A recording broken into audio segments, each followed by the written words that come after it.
conflicts characterized the nation.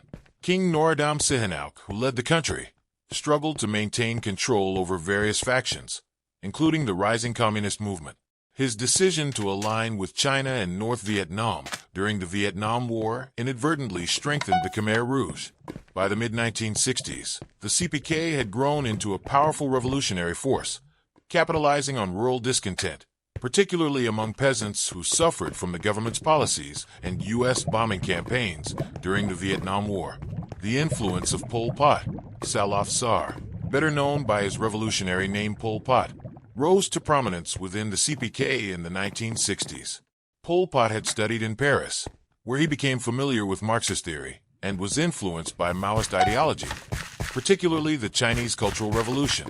Under Pol Pot's leadership, the Khmer Rouge adopted a radical vision of communism, with a focus on eliminating class distinctions and creating a completely self-reliant agrarian society.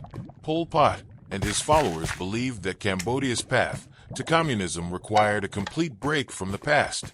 They rejected foreign influence, modern technology, and urbanization, viewing the peasantry as the key to their revolutionary success.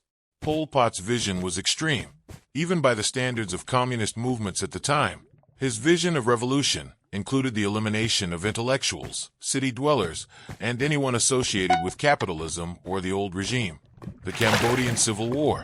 In 1970, a military coup led by General Lon Nol ousted King Sihanouk, establishing the Khmer Republic.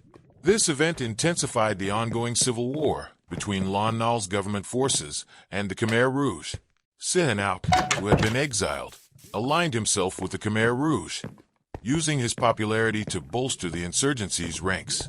Many rural Cambodians, loyal to the king, joined the Khmer Rouge, unaware of the extremist nature of the movement.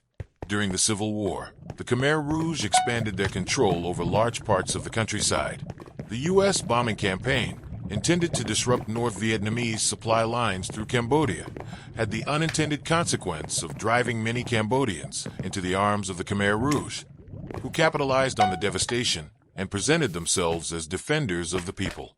By 1975, the Khmer Rouge had grown into a formidable force, and on April 17, 1975, they captured Phnom Penh, marking the end of the Civil War and the beginning of their rule.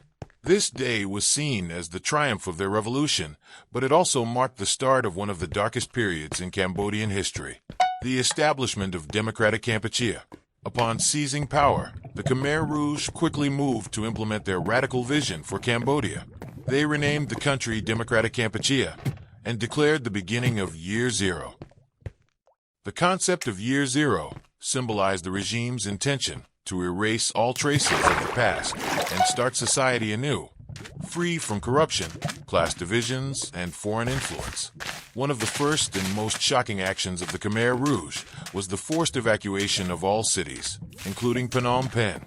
Within days of their victory, the regime forced millions of people, urban residents, intellectuals, government officials, and professionals, to abandon their homes and march into the countryside. The Khmer Rouge viewed city dwellers as tainted by capitalism and modernity and sought to purify them through hard labor in rural communes. This mass exodus was carried out under the guise of protection from an imminent American bombing, but it was actually the beginning of the Khmer Rouge's plan to eliminate the urban population and transform Cambodia into an agrarian society. The forced evacuation resulted in chaos, with many dying along the way due to exhaustion, starvation, and lack of medical care. The Khmer Rouge's ideological vision, Pol Pot, and the Khmer Rouge leadership believed in a radical form of agrarian socialism. Their goal was to transform Cambodia into a self-sufficient, classless society based on agriculture. The Khmer Rouge viewed modern technology, education, religion, and even family structures as obstacles to their vision of a utopian society. To achieve this, they implemented a series of draconian policies. Private property was abolished, and all land and resources were collectivized. Money markets and trade were banned. Schools, hospitals, and factories were shut down, and professionals, including doctors, teachers, and engineers, were executed or sent to work in the fields. The Khmer Rouge sought to eliminate all vestiges of social hierarchy and individualism. People were forced to live in collective farms, where they worked long hours in harsh conditions, often with little food or rest. The regime's unrealistic agricultural targets, such as the goal of tripling rice production, led to widespread starvation, as workers were not given enough food to sustain themselves, and much of the rice was exported to pay for weapons and supplies. Thank you for watching the whole video. If you find it interesting, please give me a like and subscribe to the channel.